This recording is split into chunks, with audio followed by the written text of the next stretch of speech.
Let me ask you, what are the two aspects of marketing that should be included in every marketing strategy, but maybe overlooked and possibly underestimated?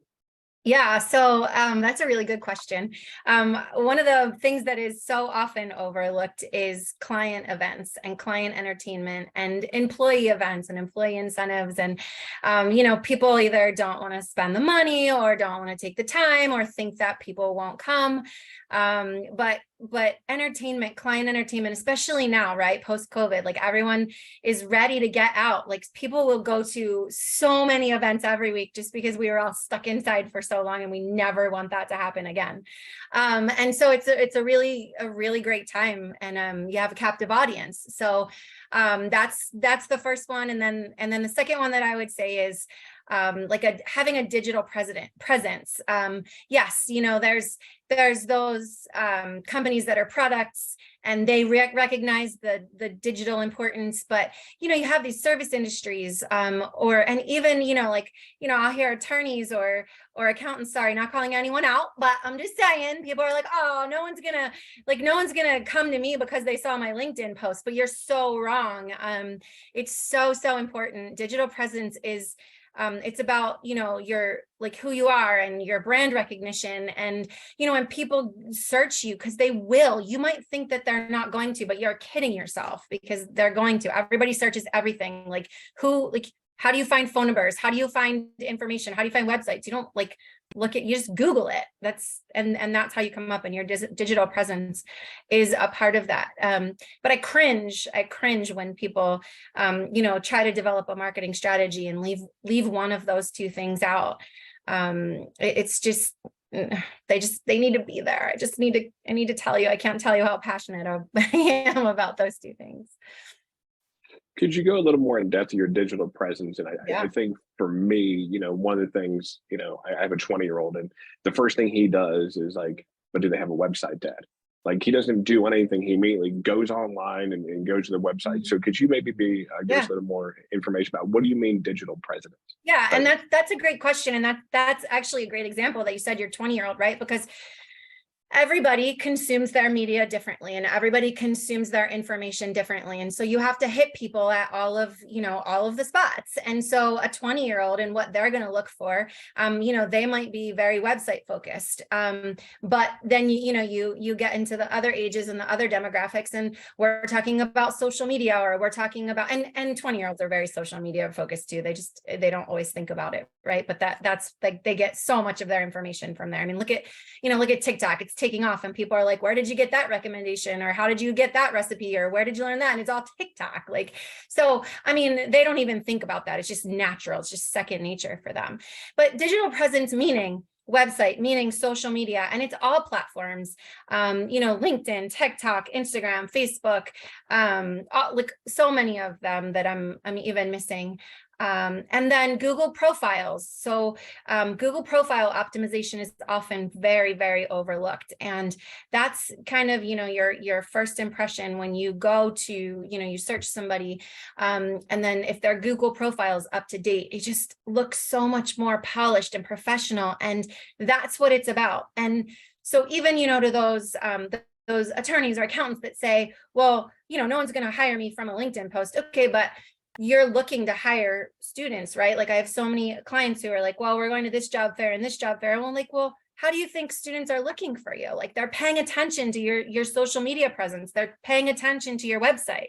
They're paying attention to, everything that you are online. And it's really important, because that stuff is important to them. And so they're choosing if they're going to apply to work for you too. So it's not just about getting clients. It's about getting help or hiring. It's about, putting your best foot forward. And I even have people that say, well, why would I be on Facebook, right? Like, I'm an accounting firm that, focuses on other businesses. Well, because people's wives are on Facebook, and people's kids are on Facebook, and people's, whoever are on Facebook. And it's that repetition, and it's being seen multiple times. And so that you're automatically credible just because they've seen you, not even because they know your work. Well said. Thank you so much for that deep dive into it. So next question, in your experience, how have you seen client entertainment events and incentive trips work? And then for the second part of that, what can I do to ensure my event is a success? We can put this event together, it can be great, but how do I make it successful? And in the end, what I think we're looking for is client retention, Yeah. referrals, and some new business and all that. So what advice would you have on that aspect? Always, because we need a return, right? Like we always want new business. We always want to keep loyal clients. We always want to get, new referrals and so that's the name of the game. Oh my goodness, if I could make people understand one thing today, it's how important entertaining clients is. And there's so many reasons for that. And how have I seen it work? Brand recognition. So it's another point of contact. So digital presence, right? We talk about digital and everybody is so digital focused right now, which is great. But I can tell you that all of the other forms of marketing and advertising are still very important as well, like out of home, which is billboard and bus shelters and things like that. That's up 11% this year because digital burnout is a thing now. So you need to have a multifaceted strategy. Events are part of that. And it's often overlooked because people think, well, I'm just spending money. People aren't going to come. But yes, they are. Invite them. Events work, especially client entertainment and and prospect entertaining and just getting people out there because you're showing people who you are. You're giving them a glimpse of your company and your brand. And people will then talk about your company. Now, you have to do it right. It has to be an amazing event. Amazing events will get talked about. It'll get talked about for weeks after, months after, years after. I mean, there are events that I've been to that other, people have been to that people are still talking about 6 months later because it was that good. And you say, what can I do to ensure that it's good? Strategy. Like there has to be a strategy behind it. You can't just throw together something at the last minute and sure, will that work? Will you meet some people? Yes, I'm not poo-pooing any of that. Please don't misunderstand. Like an event is better than no event, but strategy is super important. Where are you going to have it? When are you going to have it? What day are you going to have it on? What times are you going to have it? You got to be careful. When are a lot of people on vacation? When is back to school? When is it, like football? Is it the dead of winter and nobody wants to come out of their house if you're in, a cold climate? So that type of thing. And then, you get your event to the point where people are talking about it. They're sharing it on social media, right? That's what you like. That's a goal. And if your event has something, unique, it's a lot of fun. People are going to share it. They're going to tag your company. They're going to tag people that are there. You're going to have a lot more followers to your page. It's such a viral effect. And then people want to attend. And that's the goal as well, because right now people are attending all the events because people are ready, but that's soon, I think, going to die down a little bit. And you want people to choose yours. And so how do you do that? You pick a really cool location, something that, like the it spot in the city that you're at, or the it spot that it's brand new, or you can't get into, or something like that. That location, right? We hear it with everything. It's true for events as well. Do something that others don't do. So many companies do happy hours. I love a good happy hour. Don't get me wrong. And I will share a drink with any of you at any time, wherever. But everybody just throws together a happy hour. So do something that others don't do. If you want to do a happy hour, great. How about a whiskey tasting? Go further and have like a whiskey sommelier. And I don't know if that's really what they're called, but that's what I call them. A whiskey expert. Rent something out, do something private, go a little further. Supercar racing. Like how many people take their clients supercar racing? Not many. So neat. An experience that people are going to talk about forever. Very photo worthy, very social media worthy. A spa day, if you have a clientele that would love the spa, find a spa that you can rent out and do a private event there for a couple of hours. No one does that kind of stuff. And then you get that one-on-one talking as well. And then follow up with, well, make sure during the event, make sure that you're touching each person if you can. Some quality time, a couple of minutes. Make sure you talk one-on-one.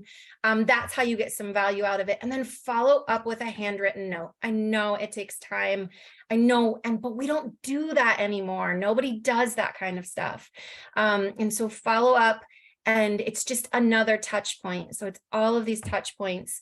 It's making you unique. It's making you stand out. And you're going to be talked about, and you're going to be talked about verbally. You're going to be talked about online. You're going to be talked about on social media, and you're going to see the effects. One thing that I do want to say though is that it does take time to build that. So, one event isn't going to always take you right over the edge, right? You have to have your strategy, you have to have your plan, you have to have multiple touch points for your events, and think through it. Well, for the record, if Forrest is on here and I don't know, he can plan a spa day for me. I need it. I'm all for it. So I think, I'll help. Thank you. So, you got to plan, right? You got to have that plan in place. You got to give people enough time is the other thing I heard you talk about. You can throw this great thing together, but if you only give everybody 2 weeks, definitely not going to do it. And then the follow up. So one last question for you, and then we'll come back to your expertise at the end. You've mentioned social media quite a few times, but that's what my kids do. And I've heard my son say Facebook is for old people. He defines old anything over 25 for anybody on a phone call. But why should I use social media in my business? I mean, and is there a specific one as a business that I should use? Yeah.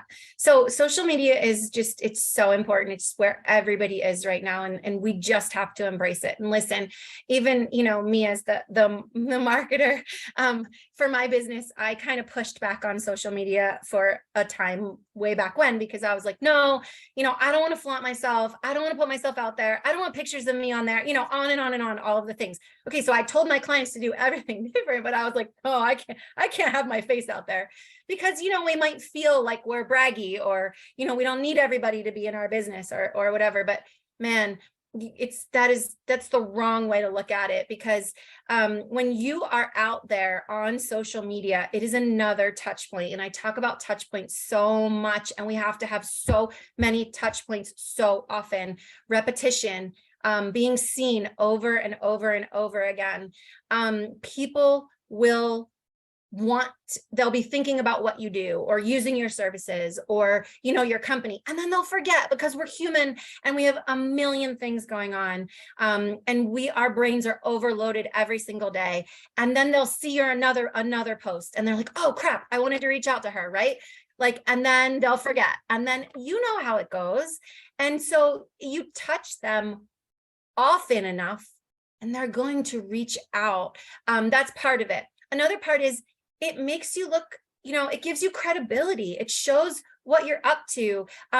It's hard to tell people what you do and what your company can offer in a quick little elevator pitch, right? And how many times do we have that chance? We really don't often. So social media, whatever platform it is, it kind of gives people a little inside look into your business, into what you do, into, what you're capable of, into who and it builds credibility.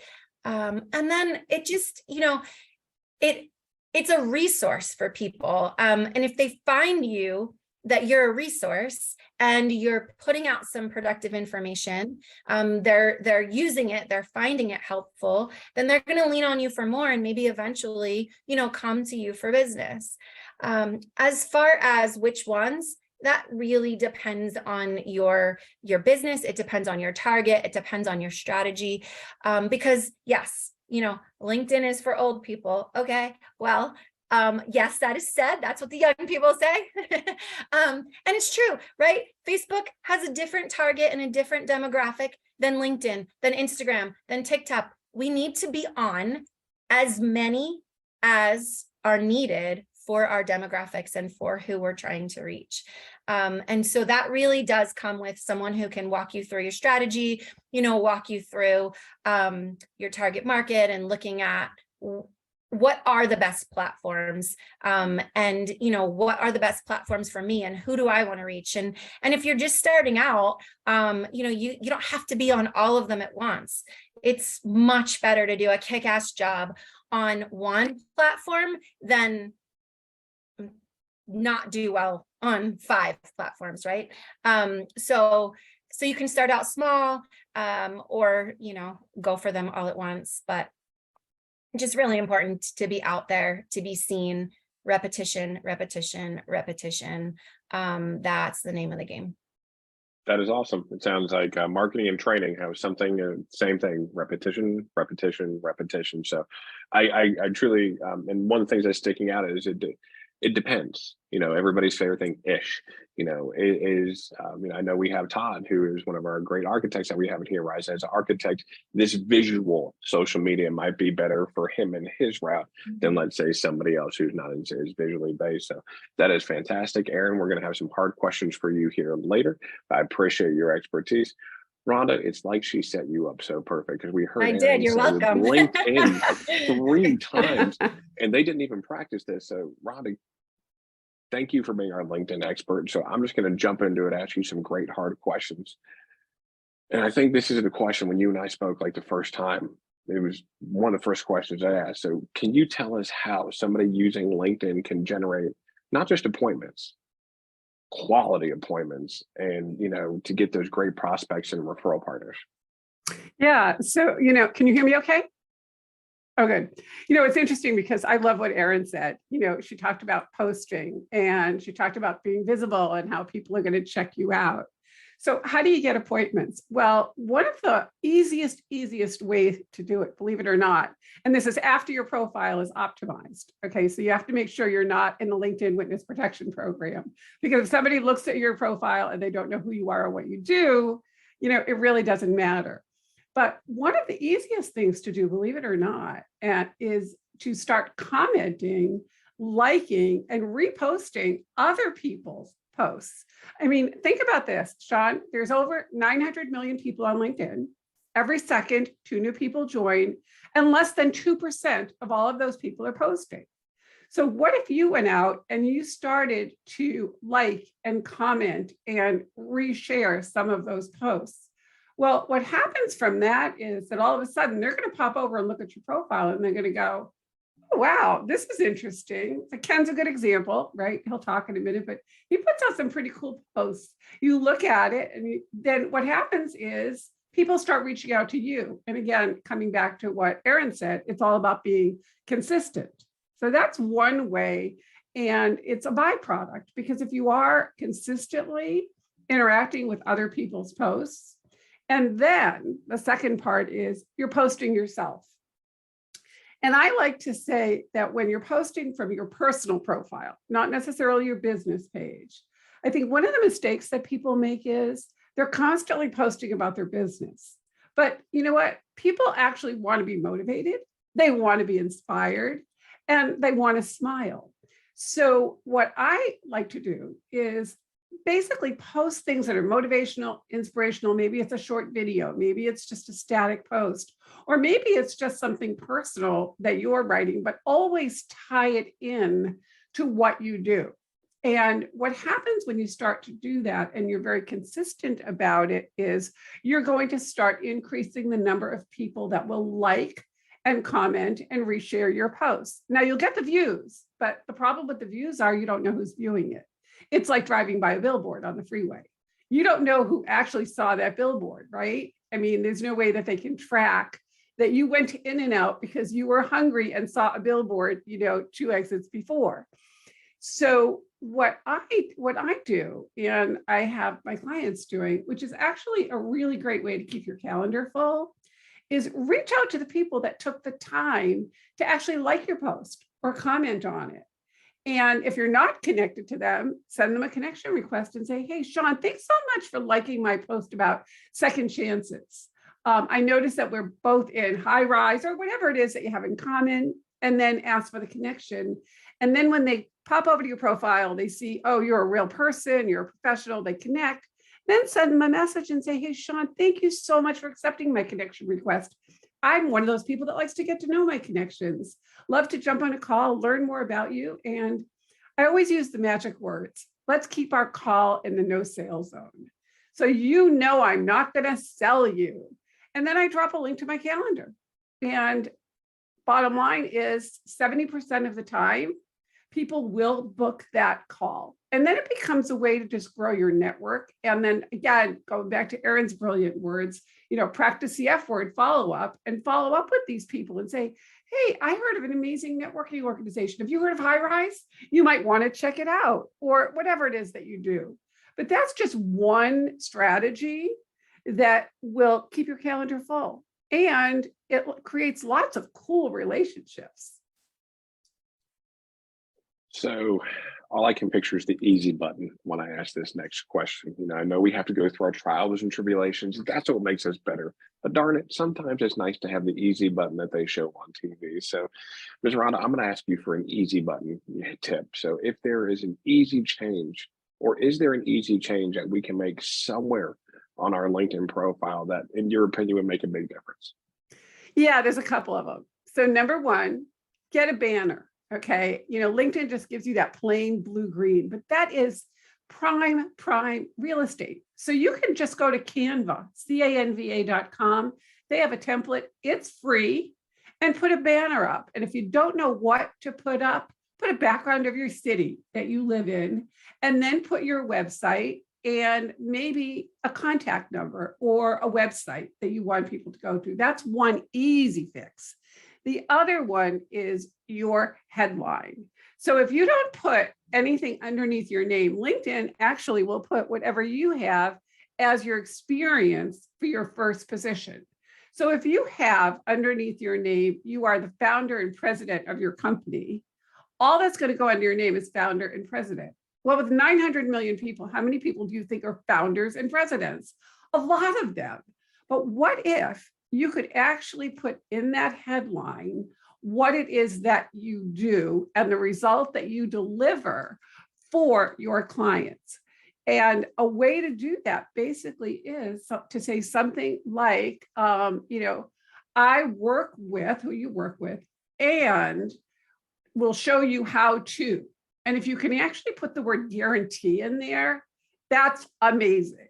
Because, and again, there are ways that you can guarantee what you do. And then the third thing that I would say, and this is probably one of the most omitted sections of a profile, is use the featured section. This is a place that you could actually put case studies, video testimonials. And what you're really doing there is you're answering the question in the mind of your prospect. Why should I work with you? Because what somebody else says is 1,000 times more powerful than what you say. And the last thing that I would suggest is make sure you have your contact information in your LinkedIn profile, because you would not believe how many people do not have a website, an email, or a phone number. And it's like, well, how am I going to find you? And finally, put a call to action. They came to your profile. What do you want them to do? Do you want them to book a call with you? Qualify who they are so that you're not getting the people that are spraying and praying. You're getting specific people that are looking for the product or the service you offer. So for you, Sean, it might be looking for an outstanding networking organization with high-level professionals where you can make connections that convert to real currency. Book a call with me and learn more about Highrise to see if it might be a good fit for you. Well, then you're telling people what to do. So those are just 4 or 5 really quick things that are really easy fix. And the last thing that I would add is the recommendations. And I'll tell you why they're so important. Number 1, they're dated. Number 2, people can see the relationship of who wrote it. And number 3, you're literally 1 click away from the person that wrote that. So like I said, what somebody else says is going to be more powerful than what you say. So I would definitely recommend that you pay attention to the recommendations and make sure you're giving them. That's one of the easiest things that you could do. Write a recommendation for Sean. He's conducting this amazing marketing vertical today. If you got something out of it and you're connected to him on LinkedIn, send him a recommendation and say, Sean, this was awesome. I love the way you conducted it. I learned X, Y, and Z. If you're looking to learn more about Highrise, I suggest you reach out to him. So those are just a few simple ways that you can do it. And I will send you that $20 I owe you for saying that. So thank you for that one. It's like you knew. What really stuck out to me is the two things. I mean, you had a lot of great information. I asked for one easy button. You gave me 5. So thank you for exceeding expectations always. But you said the call to action. I love that aspect. The call to action, just that area stuck out. And I think the other thing that stuck out is, too many times, like, hi, I'm a branch manager. Congratulations. I have no idea what you do, but you told me your title. So I like how you said, get away from the title and more tell us what you do. So tell us what you do in that call to action. Okay. You kind of touched on this, but maybe you could just go a little more in depth. You talked about the LinkedIn recommendations. Why are they so important overall? I mean, you touched on it briefly, but could you go a little more in depth and tell us, just why they're important? So think about this, okay? When you look at a website and you see testimonials, and we see them on websites all the time, most of the time you have no way to actually reach out to the person that wrote that and really confirm that what they said is true. And I was actually going to hire somebody a couple of years ago, and it was a pretty high ticket kind of item. And I looked at the website because there were no recommendations on LinkedIn. And I was able to find that person. And I called them because I found their phone number. And I said, hey, I'm thinking about working with so-and-so. I saw you had a testimonial on the website. I'm curious, could you tell me whether you thought it was really worth the investment? And they said, I have a testimonial on their website. I would never recommend this person. I did that testimonial at the very beginning, and then later my experience kind of took a turn. So when you see that on websites, you can't really verify for the most part. But on LinkedIn recommendations, number one, you have to be connected to the person to either give or get one. And number two, you see the date that it was given. And number three, it actually tells you the relationship, and you're one click away from that recommendation. So if you're really thinking about, do I want to work with this person? What do other people think about them? Or one of my very favorite things to do, Sean, is I love to give unexpected recommendations. And the reason I like to do that is because, a lot of people don't like to ask. It's just not our nature to say, hey, would you write me a recommendation? But what if you just took the initiative and you actually spent, I don't know, 10 minutes 3 times a week, and you wrote a recommendation for somebody? Well, number one, it makes you top of mind, which is really important. It's like, wow, somebody's thinking about me. And all of a sudden, they think about you and they think, oh, well, maybe I should call this person, or there's somebody I can refer to them. And secondly, it provides that third-party proof. So here's a little hack that you may not know. If you're requesting a recommendation, what you can do on the very top of your, when you're writing it out and you're requesting it, on the top, it gives you the URL for that request. Copy and paste it and put it in an email and say, hey, Sean, I just wanted to let you know, I would love if you would just give me a written recommendation about what you said the other day. And here's the link. All you need to do is have your LinkedIn open. So now if they're not paying attention to LinkedIn, they'll actually open their email, click, and it takes them right to the place where they get to write that. So there's a much better chance that they're going to want to write you that recommendation or read the one that you wrote if you put it in an email and bring it to their attention. And I recommend that you do that. Oh, that was good. That was good. So I want to make sure we get to Ken. So there's this last question to you, and then we'll come back to your expertise again. And I know the list is very long, and I'm asking a lot. But can you tell me the one big no-no? You tell me all these great things on what I should do on LinkedIn. Can you tell me like a one big no-no not to do on LinkedIn? Absolutely. Never, ever, ever send somebody a connection request with a sales pitch in it. It's like, hey, Sean, you know what? I saw your LinkedIn profile could use some tweaks. Would you like to work with me? And oh my God, never, never, never do that. It's like a first date. It's like, hey, let's have coffee. But by the way, please make sure you bring all your financial statements for the last 7 years. Like, no, that's not happening. Thank you for that update, because I haven't dated in 23 years. So I probably would be like, okay, you need my financials, here you go. So I really appreciate that. So keep them separate. You have to keep them separate on there. Understood. And you referenced that in the beginning, and I promise you, I won't make this a sales call. So thank you for definitely tying it full circle. So we will come back to your expertise. Mr. Ken, I think you were up next, sir. So here's my question to you. We'll start out with the general question and keep it easy for you, and then we'll get to harder questions. You know me. What trends are you seeing that are affecting marketing right now? Oh, thank you. People talking about trends is always my favorite thing. But I think this is kind of apt actually when you think about it, because we've been going through this time since COVID and first of all, let me just say, Erin, Rhonda, Sean, thank you. Hi, everybody. Thanks for spending your lunch hour. I am happy to be here. So through COVID, we did this whole thing where we're just finding out that we don't like to commute. We're finding out that we can work at home and we can be just as effective. And the ripple effect of that is what people are now calling the humanization of work. There are people making big money speaking on this and writing on this and consulting with companies about the humanization of work. And they put a lot of thought into the title. So I, being a word guy, looked up humanization, and I think it's pretty good. Humanization is the process of making something less unpleasant and more suitable for people. Imagine doing that for work. So another client of ours has a podcast that's reaching, it's in the top 1%, 1.5% of all podcasts worldwide.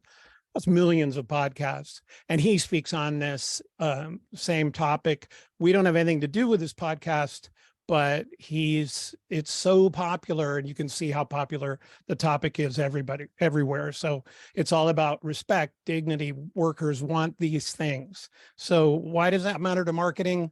Well, the same people who want respect and dignity and a human experience at work are the same people that are buying products and services from us. So keeping that in mind is a big thing when you're marketing, to show our humanity too, and be accessible and relatable and open. I remember talking to my dad about this years ago when experience marketing was the big thing. And he said, well, I don't get the name, but we just used to respect each other. And it's kind of come back around to that. So whatever we infuse our marketing with, I think it's good to remember that. And we sort of talk about it with the word relationship. And Erin, I like that you qualified it with enduring relationships. And yes, it's all about relationships. But when we use just that word, we sort of distance ourselves. You know, I don't say I have a relationship with my wife, or I have a relationship with my family. We always qualify it. So why not put that in there? Business is about good relationships or enduring relationships, or, you know, nobody wants a casual relationship. We want dynamic, successful relationships. So it's always good to just remember we get used to words and we sort of take away their meaning. It's like an acronym, sort of the same way. So that's the big trend that I think is affecting everything that's happening across every channel of marketing. And thank you. All right, I'm trying to give you a harder one now. What are, in your opinion, the most effective ways to market? Because we have a lot of options. Yep. I love what you said. People like to do business with people they know, like, and trust. Actually humanizing something doesn't feel like it should be a trend. Hopefully it'll catch on and stick. But what do you think are different ways that are most effective ways to market? Well, we talk about, I think, you know, people like to specialize. I mean, there are a lot of, we've subcontracted for hundreds of agencies over the years before we started Message Glue, and people are really good at TV or radio or print or the web or whatever it is. And I like to think of it in terms of human to human contact. That's all these are, is channels to reach other human beings. So if we think less about how it's being delivered and more about what the message is, I like to confound our clients by saying a lot of times if we decide on the message and we know really what we want to do, we'll know how to deliver it. And that said, it can be delivered anyway, and it's effective to do. You know, full disclosure, we hired Rhonda this year to help us with our LinkedIn profile. We were doing nothing with LinkedIn, and it was a very humbling and enlightening experience to find out how badly we were using it. So that's a huge part of our push this year, but it allows us as human storytellers to have a platform where we get to tell human stories. So it fits us really well. And I think finding what fits you is more important sometimes than a lot of times clients will say, we need a video, or we need this, we need to just do social, we need to do billboards, we need to do this. So I like to think, let's get our story straight and then decide what we want to do with it. Do you find, and this is a kind of a side question come off of what you just said, I know a lot of companies used to like do monthly newsletters, right? That's how we kept you informed. But you know, one of the trends I guess I was hearing was getting away from the monthly newsletters and doing the more like video, but maybe doing that quarterly. Do you think that is effective at all, or is it ish? Does it depend on the company and they need to get their messaging straight? Can you comment on that at all? Sure. If it's the right way to get your message out there, if it's what your audience is going to connect with, and part of what Rhonda talked about and Erin talked about it too, in a way that we're qualifying our audience, we're getting to know our audience, we're developing a dynamic and successful and enduring relationship with these people. So let's find out what they need, because every one of them is unique. And maybe a newsletter is the perfect way to do it. Maybe a video is the perfect way to do it. You know, I've seen people where the CEO demands to be in the video, and that can be the absolute worst thing. Or as many of us have seen those car commercials over the years, you know, it's usually the owner of the car lot who comes out and said, I will sell you the lowest priced car. So it depends on your audience and who you are. And then we have all of these different formats at our disposal. Podcasts are great. You know, they take away the risk of video. And if you're great on video, you can film the podcast and hit 2 ways. So that's my fragmented answer. Well, I appreciate your fragmented answer, sir. So let me see if I can ask you this question, because you talked about different approaches and different ways. So how can businesses and brands differentiate themselves in marketing? How can it be?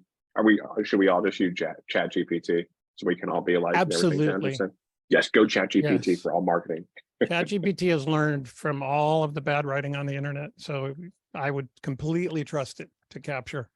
We're big on the psychology of storytelling. So in my mind, you want to make an emotional impact with your audience, and we're all human beings. And we all have that in common. We all have common ground because we all live on this one tiny little rock in the middle of nowhere. So there's always a way to find something in common with everybody who's on this planet. We like to say to our clients that as long as they're humans, we can help. We have not yet worked with anybody off planet, but I don't know, maybe if their psychology is similar. So it's about finding that unique human story, because every single business is a human endeavor, and every human endeavor is what gives us all our great stories across every media that we tell them on: film, video, books, poetry, you name it. Chat GPT is even doing its best to write about human endeavors. So if we can identify the uniqueness of each human endeavor, I think all the clues for great marketing are in that story, because there will never be that group of people with those personalities and that chemistry trying to do that certain thing anywhere else. And that's just great fodder for coming up with ways to get the word out. Understood. And I'm about to open up to everybody for questions. And Deepak may give me a hard time about this. So as a reminder, no politics, no religion. And I say the no politics because I understand I'm not supposed to say the R word. I'm not supposed to say recession, and Deepak can tell me whether we're in a recession or later after we get off the fall. But let's assume that we're in a recession right now. For all three of you, this is the question. Do you have a different approach, or do you take a different approach with your clients during a possible recession? So Erin, I'd like to go for you first, Rhonda, and then Ken, we'll have you answer this question last, and then we'll open it up to everybody. So one of the things that frustrates me as a marketer, and I'm sure my fellow marketers would agree, is that You know, when there's talk of a recession or we go into a recession, everyone cuts marketing. And I'm like, that's the worst thing that you could do. Like, it just drives me crazy. So yeah, I mean, I have a different approach. I encourage them to keep on going. Now, I understand budgets. I understand things might need to shift. I understand, you know, monies might need to shift. You maybe can't do everything that you were doing, but my goodness, do not stop, because guess what? Everybody else stops. So if you stop too, then they're going to forget about you. And if you keep going and you keep out there and you keep, again, like, I mean, I know, I'm sorry, like I keep saying it, but you know, it's repetition, and it's being seen, and it's being out there, and it's another touch point. And like, you just have to get out there and be seen and be seen and be seen. And so, you know, I just encourage my clients to keep doing whatever we can do. We'll get creative. But yeah, and even like those events, like, yes, keep the events, keep like the social, you know, the digital presence stuff, that's easy. Even that, you know, all of the other advertising tactics, but just don't stop, don't go dark, don't cut things in half. I mean, it is one of the worst things that you can do. And there's all kinds of research behind it and everything I could share if we had another hour, but just trust me, just keep your presence, because people will notice. You'll be, you know, like, then your company comes out ahead because you've kept out there and you've kept your presence up when a lot of people haven't, or a lot of people have really scaled back. Well said. And I not a marketer, but I heard marketing 101. When you start advertising and everybody knows your name, you actually have to spend more money in advertising. Look at Coca-Cola, look at Pepsi, right? They're paying $5 billion for a 10-second slot, but we all know who they are. But they Listen, I'm have to stay sorry. relative. I don't mean to jump in and relative. take more time, but Coca-Cola, you said it, like, it's the truth. And I use this in my classes all the time with my college students. Like, you know, like, there's this, like Coca-Cola, they like, how many billions of dollars do they have? And how well of a presence do they have? And how everybody knows Coca-Cola, yet Coca-Cola advertises consistently all the time on every touch point, right? Digital, traditional, events, sponsorships, PR, community, like everything. They do it. They don't stop. They didn't stop through COVID. They didn't stop when everybody else stopped. They don't stop. And guess what? A blind taste test, you put Coca-Cola and Pepsi together in a blind taste test, everyone's going to choose Pepsi. You take the blinders off and you show people Coke and Pepsi, guess what they choose? Coke, because Coca-Cola is out there. They don't stop. They're putting their brand out there. And anyway, I'll stop now. You are very passionate, as in your intro. We appreciate that. That's how we get the great information. Rhonda, over to you. Same question. You know, I actually did notice that there was, you know, especially when gas was $7 and eggs were $7. And there were a lot of people that, you know, because my model for a long time was really a one-on-one. And so for me, what I did is I shifted to a couple things. Number one, what I was doing with my one-on-one clients, I created a course. So you talk about posting, I actually created a course that teaches people how to post, what to post, so that it's a one-to-many that made it more affordable. But the other thing, and I agree with Erin completely, is, you know, I recommend using some of the things that don't cost anything. For example, listen to podcasts and then reach out to the podcaster if you think you'd be a good guest. Comment on their podcast and tell them what your expertise is and ask them if, you know, they could use you as a guest. It costs absolutely nothing. But again, you're keeping your name out there, you're sharing information. So I think what I did mostly was look for those resources that cost almost nothing and give people away, because again, I still think they need to invest in themselves. But when, you know, the money just isn't there, then find alternative ways to be able to do it. If you can't do one-on-one, do one-to-many. If you don't have any money, then you know what, give of your time. Maybe you could do a workshop at SCORE, and guess what? You will get clients from that. So again, it's just really taking the mindset that as entrepreneurs, we can't control what's going on out there, but what we can control is what we give away, and maybe just make a little adjustment in our business to meet the current times. And that's again why I did a one-to-many with my Posting for Profit course and a LinkedIn creation course, because there are people that just can't afford it. So that's the way that I adapted and adjusted. We appreciate you. Last but definitely not least, Ken.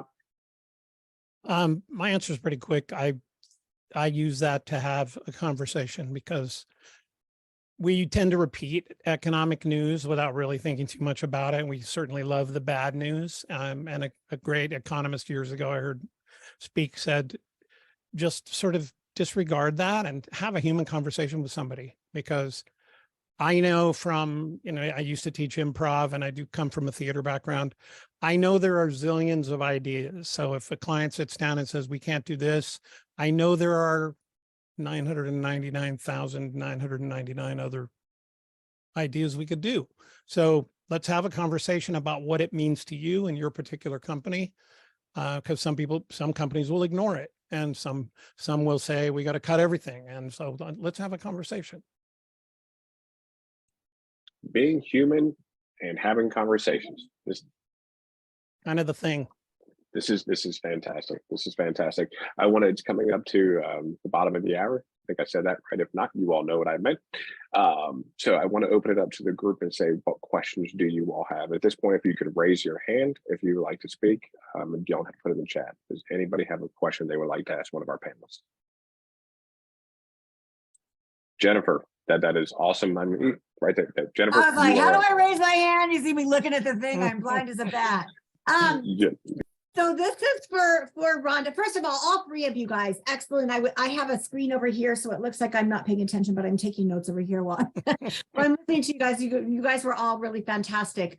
For Rhonda, right now I'm working with one of my clients to position him as a board member. Do I just flat out say board member position, like board member for hire? Like, you know what I mean? I know people write board member, but do I write like board member for hire, like board member of it? Like, you know what I mean? Are you searching for a board member? You're muted. Yeah. Are they looking for a position as a board member?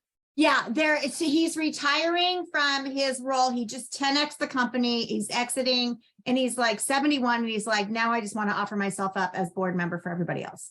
I would put that in the headline. I would actually say, whatever his accomplishments were, recently 10x'd a company and looking for opportunities as a paid board member. And I would put the word paid in there because everybody and their brother is going to want to bring them in for free. Gotcha. And then I would put that as the first thing in the first two lines in the about section. Awesome. Thank you. That's what I'm headed towards, but I appreciate that. Yeah. What a cool hack.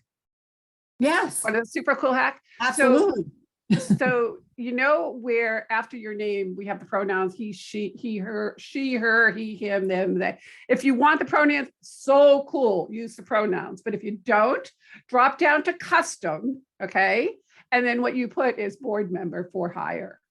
Gotcha. It actually is a way to optimize it. And anybody can do that. So if you don't want to use pronouns, just hit custom and put what you want there. Like you'll see on mine, it says LinkedIn trainer. It's just a cool little hack. Awesome. I appreciate it. Thank you so much. Sure. All right, let's see if I can get my dog to stop barking for the next 10 seconds as we try to end up this panel. So any other questions? Jenna Dillon asked, are there any other cool hacks? Any other cool hacks that we should be aware of? You mean LinkedIn hacks? How about we're just going to open that up for all three of you. Jenna left it very general, and I'm going to copy what Jenna did. So any other cool hacks that any of you can have, and then we're going to go to Gary Shield, who is raising his virtual hand and his hand. So we want to give Gary a chance to ask this question. I have a lot of hands here. So first of all, I'm the chair of San Diego One, and Rhonda, I saw you're in Carlsbad. I'm in Rancho Santa Fe. We should get together for a one-on-one. Secondly, I'm seeing an increased use of video online. So, I went online, I said, okay, I'm going to get a video editing program and an audio editing program and start making videos. I guess and then I realized, that's a lot of work and a lot of time, a lot of effort. How much is video being used? Again, I'm seeing sort of a trend of people in my industry, which is investment banking, using that. I'll take that one. The internet will tell you, and especially people who do videos will tell you that it's vital to have video. And I think it's useful to have good video. So I come back to what is the story you're telling and what's the best way to tell it? You might do it with just some voiceover and a kinetic typography or a moving text. You might do kind of an interview style. There are lots of different ways to do it. So I'd start with what's the message you're trying to get out, and what's the best way to show that fits with who you are and what you're trying to do. Yeah, I would Can agree, Ken, with everything you said. And by the way, if you want a really easy way to do video, Gary, get Loom, LOOM.com. It actually has a little bit of an editing feature, and it's pretty easy. Or you can actually use Movavi, which is another one. I mean, I am not a video person, but it's really easy. Yeah, I've been, I downloaded that free one that's used for feature films, and it's like, I don't know if you know which one I'm talking about, but it was like, yeah, it's going to take me a year to learn this kind of thing, you know? Yeah, just use Loom. It's really easy. Okay, I'll do that. So real quick, I do want to ask this one last question to everybody. So I'm going to have Ken, you've been going last. So I'm going to have you go first, then Rhonda, and then lastly, Erin. So if you could only say, look, I hope you all take one thing away, limited to one thing. I know I'm asking a lot, but I got 2 minutes left. You can limit it to one thing you hope everybody took away from this panel. What would it be? Ken, you're up. If you're a business and you're looking to market yourself, remember that what you're doing is unique because of who you are and what you're trying to do. So there's a great marketing secret that might be hidden in there, but it is in there. And if you're someone who does marketing for other people, you already know if you listen to them, they'll tell you what is unique, and then you can help them get out there and spread the word. Much appreciated. Rhonda, you're next. The one thing I would say is ask somebody that knows you well and knows what you do, if they would, based on how your LinkedIn profile looks, if they would actually recommend you, because if the answer is no, then fix it up or take it down, because you don't get a second chance to make a first impression. Well said. It's like what our mom and dads used to tell us when we were growing up. Only get one chance. Last but not least, Erin. So multifaceted marketing strategy is key. Touching people in different places, and events are one of those places that are often underlooked. And so I just recommend that if you're not utilizing events for your company, for client entertainment, for vendor incentive trips, for employee incentives, whatever it is, utilize them. Start small if you need to, but don't overlook that. It's a facet that a lot of people overlook, and it's really important part of the strategy, and a way to connect one-on-one and in person, and to get your name out there in a different way. Very awesome. I want to thank each of our panelists, Erin, Rhonda, Ken. Thank you for your wonderful information.